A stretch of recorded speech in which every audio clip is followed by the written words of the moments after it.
भजो नित्य गोविंदा नित्य गोविंदा. இந்த உலகத்தில் நம்ம பார்க்கக்கூடிய விஷயங்கள் எல்லாம் திடப்பொருளாக இருந்தாலும் சரி, திரவ பொருளாக இருந்தாலும் சரி, அல்லது வாயு பொருளாக இருந்தாலும் சரி, தண்ணி மாதிரி விஷயம், காற்று மாதிரி விஷயம் எதாக இருந்தாலும் சரி, அவைகள் அணுக்களால் உருவாக்கப்பட்டிருக்கணும். அது நம்ம 8ஆம் கிளாஸ்லேயே நம்ம படிச்சிருப்போம். அணுக்கள் தான், ஆட்டம் தான் எல்லாத்தையும் உருவாக்கியிருக்கு. 2 அணுக்கள் ஒன்றா சேரும்போது மூலக்கூறாக ஃபார்ம் ஆகுது. ஒரே இதாக இருக்கக்கூடிய 2 அணுக்கள், இப்போ ஆக்சிஜன்கிற 2 ஒன்றா சேர்ந்துன்னா நம்ம தனிமங்கள்னு சொல்கிறோம். O2 ஆகும்போது தான் அது நம்மளால் சுவாசிக்க முடியும், காற்றா மாறுது. அது கூட ஹைட்ரஜன் சேர்ந்துன்னா 2 ஹைட்ரஜன் சேர்ந்து ஒரு ஆக்சிஜன் H2Oன்னு சொல்கிறோம், அதுதான் தண்ணி. ஸோ இந்த மாதிரி இந்த அணுக்கள் ஒன்றா சேரும்பொழுது தான் நம்ம சுவாசிக்கிறதுக்கான காற்றிலிருந்து, குடிக்கிறதுக்கான தண்ணியிலிருந்து, சாப்பிட்ற சாப்பாடு வரைக்கும் எல்லாமே நமக்கு கிடைக்கிது. இந்த அணுக்கள் இருக்கக்கூடிய சமாச்சாரம் 3 துகள்கள் இருக்கும், அடிப்படை துகள்கள்: எலக்ட்ரான், புரோட்டான், நியூட்ரான். நம்ம சாதாரண கரண்டில் பற்றி எலக்ட்ரிஷன்லாம் சொல்லுவாங்க, ஃபேஸு, நியூட்ரல், எர்த் அப்படின்னு சொல்லுவாங்க. அதுதான் வேற ஒன்றும் இல்லை. இப்போ நான் பேசுகிறேன், இந்த கையை ஆட்டுறேன், எனக்குள்ள ஒரு செயல்பாடு நடக்குது அப்படின்னா மின்சாரம் கண்டிப்பாக தேவை. மின்சாரம் இல்லாமல் எதுவுமே நடக்காது. இந்த எலக்ட்ரானும் நியூட்ரானும் புரோட்டானும் கம்பல்சரி. நியூட்ரான் நியூட்ரலிஸ் அது ஒன்றும் பண்ணாது, அது இருக்கணும், அதுதான் பேஸ் நியூக்ளியஸ். புரோட்டான் நேர்மின் கடத்தி, நேர்மின்ல ஓடும். எலக்ட்ரான் தான் ஆப்போசிட்ல ஓடும், எதிர்மின் கடத்தி. இதுதான் ஜென்ரேட் பண்ணுது, கரண்ட்டை ஜென்ரேட். நம்ம உடம்புக்குள்ள அப்படி கோடிக்கணக்கான இடங்களில் கோடிக்கணக்கான செல்கள் மில்லியன் கணக்கில் இருக்குது, அது கரண்ட்டை ஜென்ரேட் பண்ணிக்கிட்டே இருக்குது. என்னைக்கு அது டிஃபால்ட் ஆகுதோ அன்னைக்கு நம்ம இறந்து போயிடும். இந்த சிஸ்டம் ஒழுங்காக வேலை செய்யணும்னா அந்த கரண்ட் சப்ளை கரெக்டாக இருக்கும். இந்த எலக்ட்ரான் அப்படி சுற்றிட்டு இருக்கும் பொழுது 2 எலக்ட்ரான் மூலக்கூறு, 2 இருந்தால் தான் ஒரு எலக்ட்ரான் ரன் ஆக முடியும். 2ல் 1 இல்லாமல் 1 தனியாக செயல்பட முடியாது. பேராக தான் அது இயங்கும். அப்படி பேராக இயங்கும் பொழுது கரண்ட்டோட அளவு அதிகமாச்சுன்னா, அதோட எண்ணிக்கை அதிகமாகும் போது சுற்றோட்ட பார்த்து பெருசாக முடியுது. அப்போ ஜம்ப் ஆகும், பக்கத்துலேருந்து பக்கத்துக்கு. இதெல்லாம் நீங்கள் சயின்ஸ் நீங்கள் படிச்சிருப்பீங்க. அதில் ஏதாவது ஒரு எலக்ட்ரான் ஏதோ ஒரு காரணத்தால் டேமேஜ் ஆயிடுச்சுன்னா தனியாக செயல்பட டெட் செல் ஆகிடும், வெளியில் வந்துடணும். ஆனால் சாகாமல் இருந்ததுன்னா அது ஃப்ரீ ரேடிக்கலாக கன்வெர்ட் ஆகிடும். அதுக்கு ஆன்டி ஆக்சிடென்ட் நம்ம கொடுத்தாகணும். எதனால் சார் இந்த மாதிரி ஆகுது? எமோஷனல்.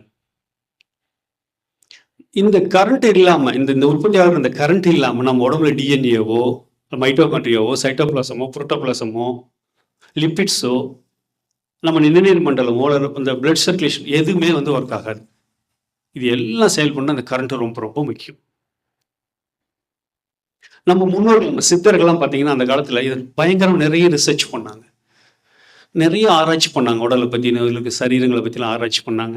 அதற்கான மெடிசன்ஸும் அவங்க கண்டுபிடிச்சாங்க. இப்போ நம்ம ஒரு காமவயப்படுறோம், அல்லது பயப்படுறோம், அல்லது கவலைப்படுறோம், அல்லது பொறாமப்படுறோம், எக்ஸ்பெக்டேஷன், யார்கிட்ட எதிர்பார்க்குறோம், அன்பு எதிர்பார்க்குறோம், குற்றம் வச்சிருக்கு, நம்பிக்கை துரோகம், இந்த மாதிரியான 9 தத்துவங்கள், நெகட்டிவ் தத்துவங்கள், எமோஷன்கள் உள்ளாகும் போது என்ன ஆகுதுன்னா நம்ம உடம்புக்குள்ள ஒரு கெமிக்கல் ரியாக்ஷன்ஸ் இருக்குது, ஒரு வேதியியல் மாற்றம் ஏற்படுது. அது என்ன பண்ணுதுன்னா உள்ள போய் இந்த கரண்ட்ல இந்த எலக்ட்ரான் இருக்கக்கூடிய சில டேமேஜ் ஆகும், ஃப்ரீ ரேடிக்கல் ஃபார்ம் ஆகும். ஃப்ரீ ரேடிக்கல் அனைத்து வியாதிகளும் காரணமாகும். அப்போ அந்த சர்க்யூட்ல போகக்கூடிய கரண்ட்ல ஏதாவது டிஸ்டர்ப் ஆகுது.